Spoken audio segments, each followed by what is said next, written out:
Hi, I just wanted to do a video on some of the favourite products, some of the favourite cake decorating things that I use. I get asked all the time, you know, what people should be buying if they're just going to spend X amount starting out. So I just thought I would speak to you about a few of the things that I use all the time. Okay, so the first thing that I would have to recommend is a set of circle cutters. I use this all the time. Now, I got this set off eBay. You can see where it sort of ends. That's the end of the circle cutters. In the middle are a set of really tiny little circle cutters. And I bought these from the UK from Kitbox. They came in, okay, they're really small. Anyway, that's the little one. They actually came in a set of 4, and one of my kids was playing with them and I lost the really small one, which is quite annoying. But they are fantastic for, the little tiny ones are really good for doing like little polka dots on a cake. You know, I guess you could use the end of a straw, but I seriously use my circle cutters all the time. So many things come from a circle shape. Making cookies, but also the flour, the ruffle flour cookies. I use those. I make them all the time. Even though I have quite a few different flour cutters, I use the circle ones because I actually get the most comments on the ruffle cookies that I make. I've got a link. I've got a link on my blog for flour cookies, ruffle flour cookies. But yeah, they're so easy, and yeah, I find I'm using my circle cutter set all the time. Which brings me, talking about ruffle flowers, to these edible sugar pearls.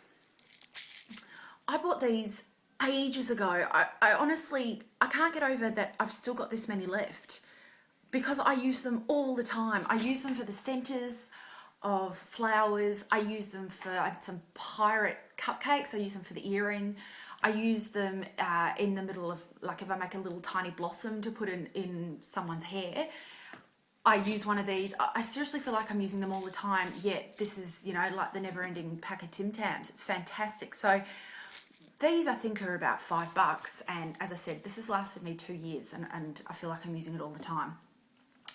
I have a whole heap of cutters. This is my little plunger cutter box. I have heaps of, I think an eBay seller had this special of, you know, buy 3 sets of plungers and you get a 4th for free. So I was like, okay, well, may as well.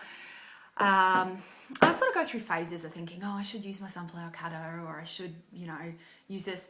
The ones I keep coming back to are this tiny little blossom cutter, which is, as I was saying before, I use this to put a little flower into people's hair.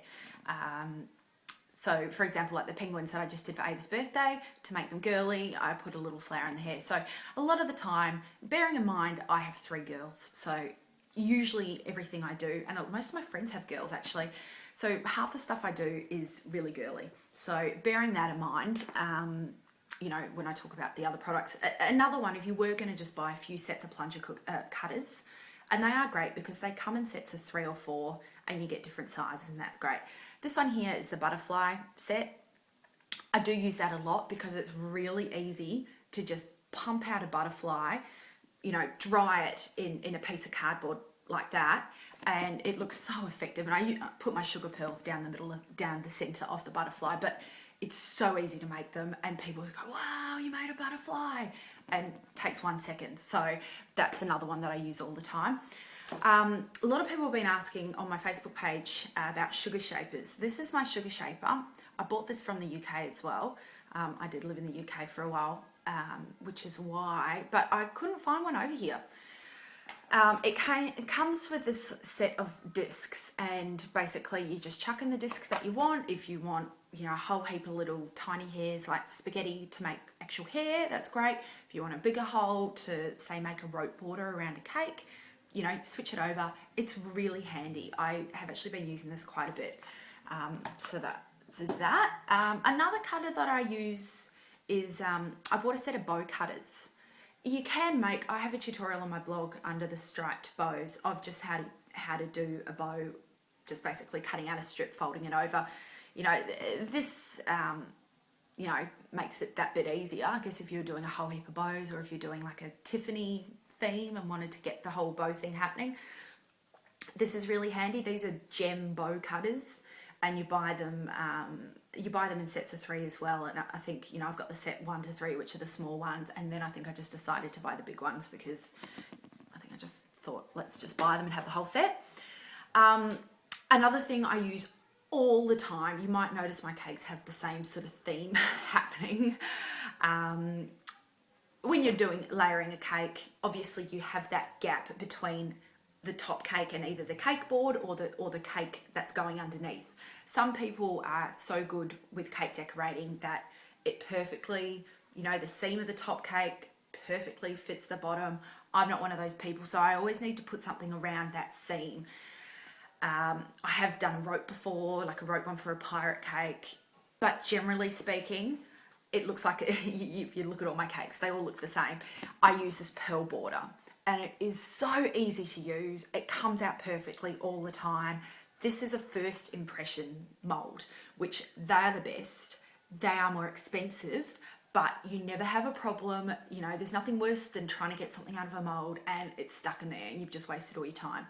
I bought this directly from their site, which is a US site. It is quite expensive for shipping, so I bought a whole heap all at the same time, but there's a massive markup on these molds here in Australia, so it's definitely worth your while to get a couple and pay for the shipping, and most of the time you're better off. Definitely if there are a few that you want, you can get them all at the same time, ship them across, and you definitely come out on top. So that's that. This is something really basic. It's just, these are piping bags. I buy them in bulk on eBay. They come from Hong Kong, I'm pretty sure. And I buy them in packs of 100 maybe.